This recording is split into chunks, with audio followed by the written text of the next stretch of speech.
Take you to court? Why, I didn't know you felt that way. This chain of events started almost 20 years ago and involves myself and a notoriously snooty national real estate agency. I once rented a property through an agency from 2004 to 2006. Due to my ex-partner's explosive and violent temper, we had been handed an eviction notice. There was damage to the property that was unfixed at the time that we were evicted. Damage that was in the form of fist and hammer-sized holes in the walls and so on. We obviously did not receive any of the bond deposit back, as the repair cost more than absorbed the amount. There was also an added sum of about $1,700 extra to cover the rest of the cost incurred repairing the damage. This amount was forwarded to a debt collections agency. The collection amount was in both of our names as we had jointly been on the lease agreement. I was not upset at the agency. They were just doing their job by being a good advocate for the owner of the property at this stage. Taking the bond and charging us for the repair was standard and not nasty, vindictive, or overkill in the slightest. My anger came later. Although I must admit I was a bit miffed to be duly held financially responsible for the damage caused by my ex, but due to the nature of the joint lease, not much could be legally done. I was just grateful that we had parted ways not long after. A few years post-eviction, I wanted to get my life more organized in many areas and tie up any loose ends that would impede me moving forward. A clean slate, so to speak. So the debt issue came first. After many phone calls and some paperwork exchange, plus an escalation or two, the debt collection agency finally agreed to split the $1,700 damage bill between the ex and myself. Now I could pay off half and not be held liable for his portion any longer.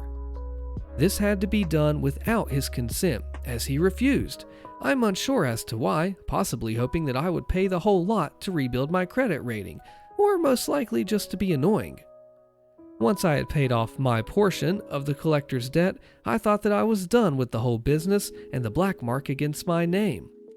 Not so, unfortunately. It turned out that the state that I lived in had a blacklist that real estate agencies and lessors could add the tenants' names to. It's called the TICA list. All they needed was proof that the tenant had behaved in a bad enough manner regarding renting of a property to warrant being listed. Due to the fact that we had been evicted, the damage, and also owed arrears to a debt agency for repairs, we unfortunately qualified.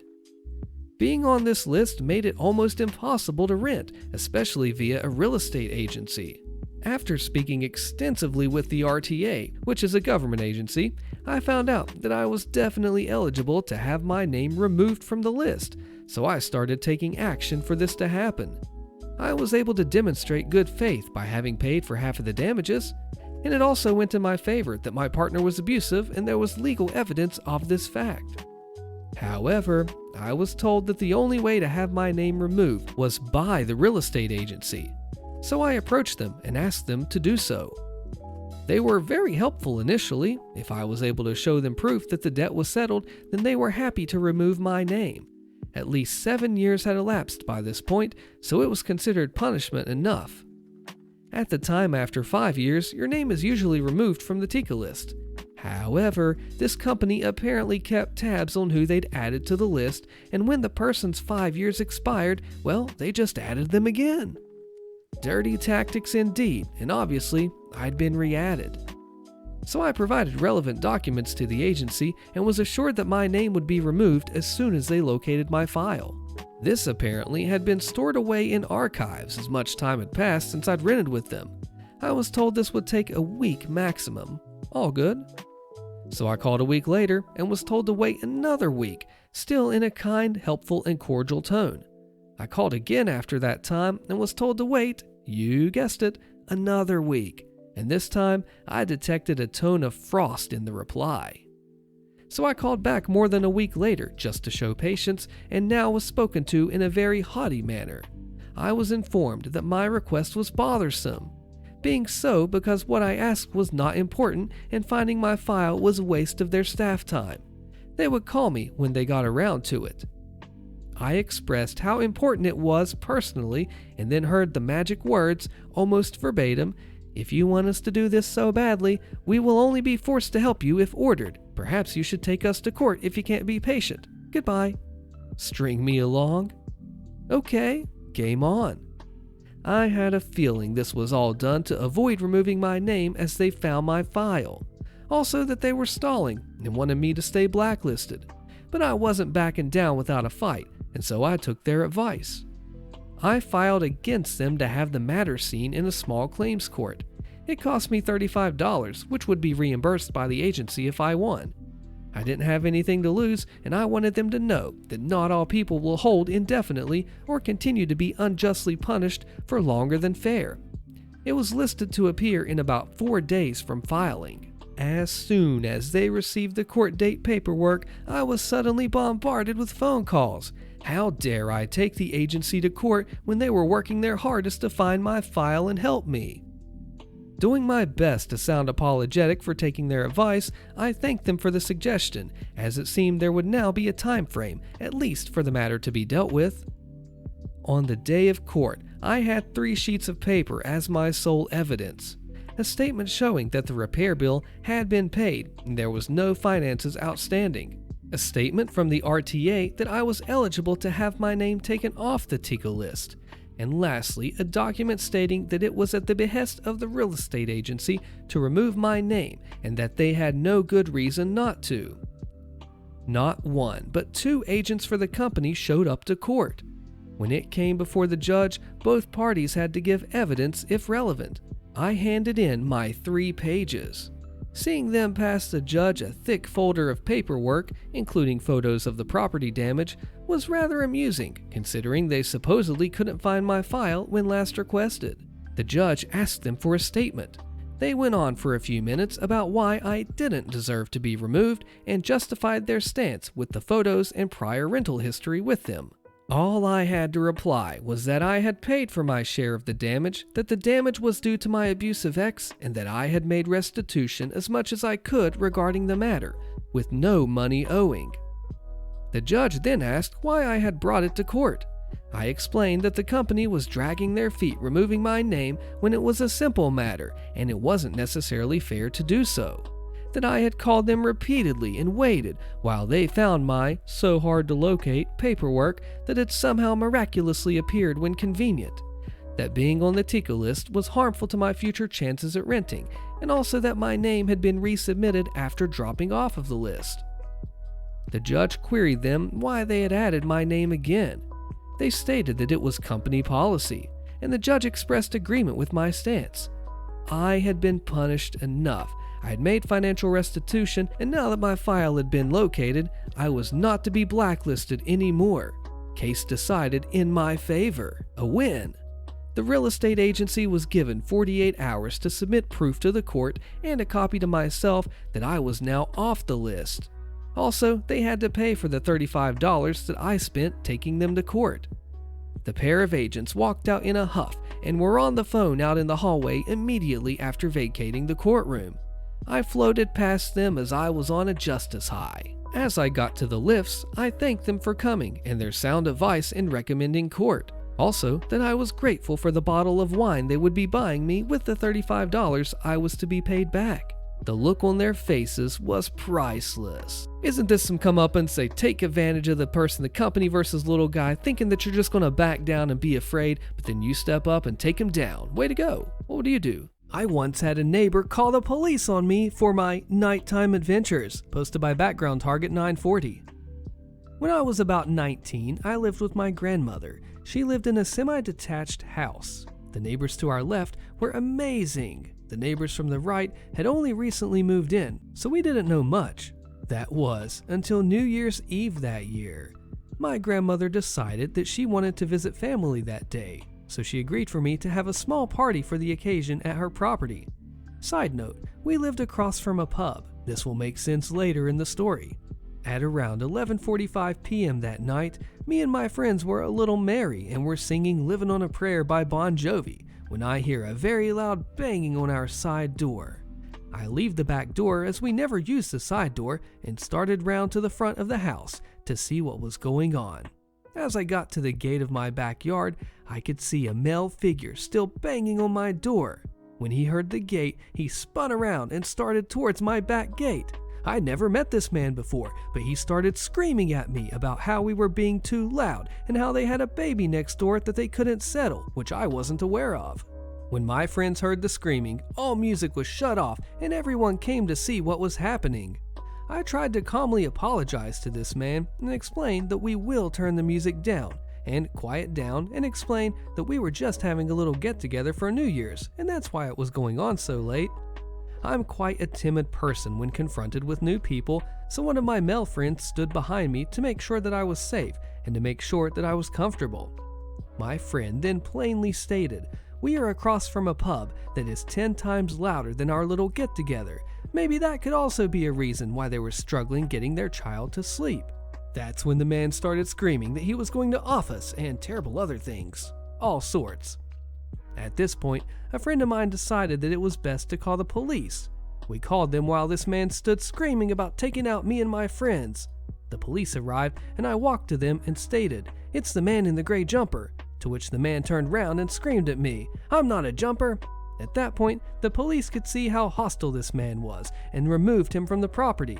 At that point, I was escorted into my kitchen and was asked about what happened. After telling the police what had happened, the police officer asked for 5 minutes while he checked on the man. Within 2 minutes, he came back into the kitchen and said, "Usually we would ask if you want to press charges and have him arrested, but unfortunately, he's already been arrested due to assaulting a police officer."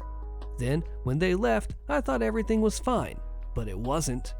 2 weeks later, I was in my room with a friend who had been staying with me for a few weeks when my grandmother shouted to tell me that the police were here to see me. I instantly thought it was about what had happened at New Year's, but I was very wrong. When I asked the police what this was about, they said, "We've been called by your neighbors due to a noise complaint." I then asked if this was in regards to New Year's Eve, to which the police officer said, "No, we've been called out due to a noise complaint from a neighbor in regards to the past 2 weeks." I asked what they meant, as we hadn't had any complaints other than the New Year. The female police officer then took me aside and said, "Basically, one of your neighbors has apparently been round numerous times and asked you to keep the noise down at night." I explained that this wasn't true, as the only person who had been round in regards to noise was the man from New Year's. She then said, "Well, apparently you've been having extremely loud adult time and the neighbors have asked you to be a little quieter, and every time they do, you've gotten louder." At this point, me and my friend started laughing. Yes, wrong time, but we couldn't believe what we were hearing. I politely explained to the officers that the only people who live here are myself and my grandmother, and the only visitor we have had was my friend who had been staying and my parents who had visited a couple times. I explained that I had not had an adult partner in months and that I felt very disgusted that I had to explain this to police officers. At that point, the police looked extremely fidgety and they thanked me and left, not before saying, "Also, the neighbor asked that if you were ever having any kind of get-together to let them know."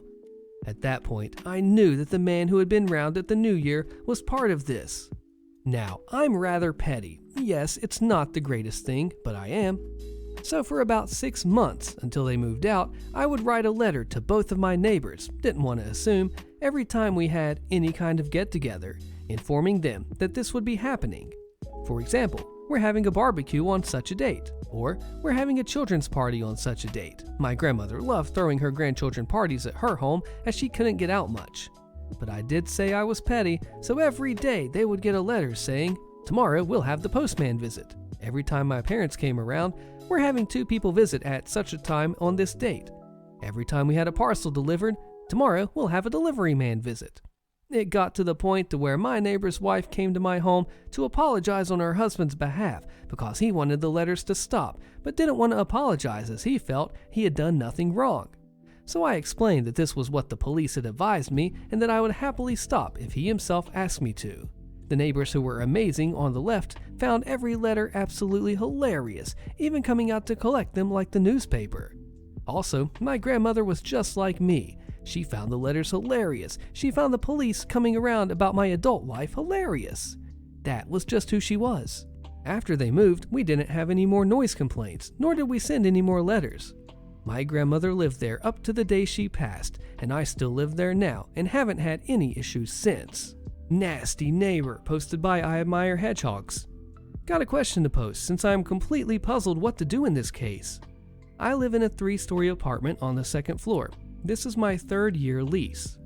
I suppose I got a new neighbor on the floor above since I started hearing kids making lots of noise. Doesn't bother me much, since most of the time I'm on my PC wearing headphones. Recently, apartment management decided to do an annual inspection, and I got a notice of lease violation, trash on my balcony, and a trash bag. Well, I haven't looked outside on the balcony for probably a year. So I found a plastic plate and a Walmart shopping bag and enough of animal fur to knit a sweater. I cleaned it up to not get another notice of violation. The next day, I noticed water running from the top floor balcony with more animal hair precipitating, reported that to the leasing office. There was no response. I went to the office and I showed the pictures, and later I got an email that they addressed the issue with the neighbors. Problem is, I got more animal hair on the balcony. I went to the office to show new pictures and was told that the neighbors had a big black dog and will be getting a fine, and next time if they keep making a mess, they'd be getting an eviction. I cleaned the balcony, hoping it was the last time. Guess what? Next day I come back from work, I get 2 buckets of water flushed from the top floor and more hair dropped. Now I am really puzzled what to do. On one hand, the top resident keeps making a mess. On the other hand, I don't want to get fined myself for a mess that I don't create. Nor do I want to get people evicted, potentially losing a monthly lease. What's the best course of action? Report that to management straight up, OP. Upper class Karen disrespected my family and then tried to attack me when I retaliated, posted by No State Greenery. So yesterday, my family and I went out for a nice dinner and a trip to the movies. This is something we rarely do, since we live moderately far apart and we all work our own jobs. Our party included my dad, my mom, my sister, and me. Everything was pretty chill and we were enjoying ourselves. The food was nice and the movie was kind of funny. Nobody was expecting what had awaited us just moments later. When the movie ended, we started walking out of our row towards the exit. This cinema is rather small, so there was only one door. When I looked back up to see where the rest of my family was, I saw that my mother was arguing with a couple. The man was a balding middle-aged snob with thick glasses and an oily face. The woman was dressed in a black dress, golden necklace, and had a fake blonde Karen haircut. Both had this unbearable upper-classy, I'm better than you feel oozing out of them. It was pretty clear that they didn't want to get up to let my mother pass through. Now, you see, my mother has a medical problem with her knee.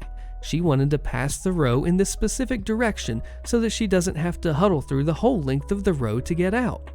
She tried to explain this to the woman, Karen, but Karen just made fun of her, taunting her with, "Oh, just climb over me then," and "No, I can't let you pass, I want to see the credits." I saw how, after a while of arguing, Karen put her feet demonstratively on top of the seat in front of her to block my mother's way. My mom was all worked up, crying, and passed me by the exit, taking the long way. I don't take disrespect lightly, and I knew that if I didn't act, this scene would follow me for some weeks. I remembered that I have my water bottle with me, filled to the brim. So I took it out, walked back to where the couple was still sitting, and gave Karen and her boyfriend a refreshing shower directly onto their bellies and laps. They clearly saw me coming and looked at me, all smug and victorious, until the water hit them. Karen and her boyfriend looked shocked and had this "how could you" face on. Her boyfriend, who also yelled at my mom previously, confronted me with a quiet and shaky, "Why would you do that? You can't do that." Because apparently, Karen and her boyfriend never learned that their actions have consequences. As I turned to leave, I saw Karen going full rage mode. She was climbing over her boyfriend in the seats to get to me. Her partner yelled something like, "Karen, please leave it as it is, don't do it." Just as I went through the exit, I realized that she made her way right behind me. I turned and she was standing there with raised fist, like 2 steps apart from me. I looked at her and asked, "Oh, so you want to fight?"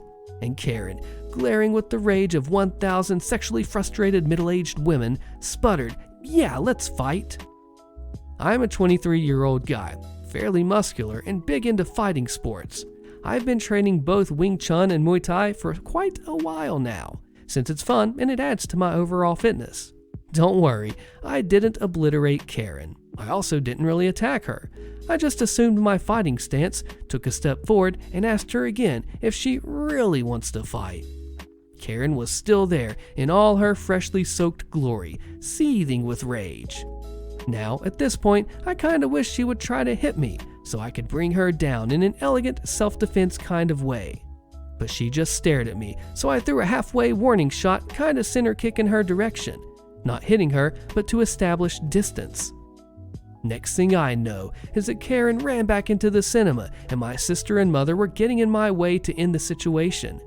Karen was hiding behind some people in the cinema, and I shouted something like, "Where are you going, Karen? I thought you wanted to fight."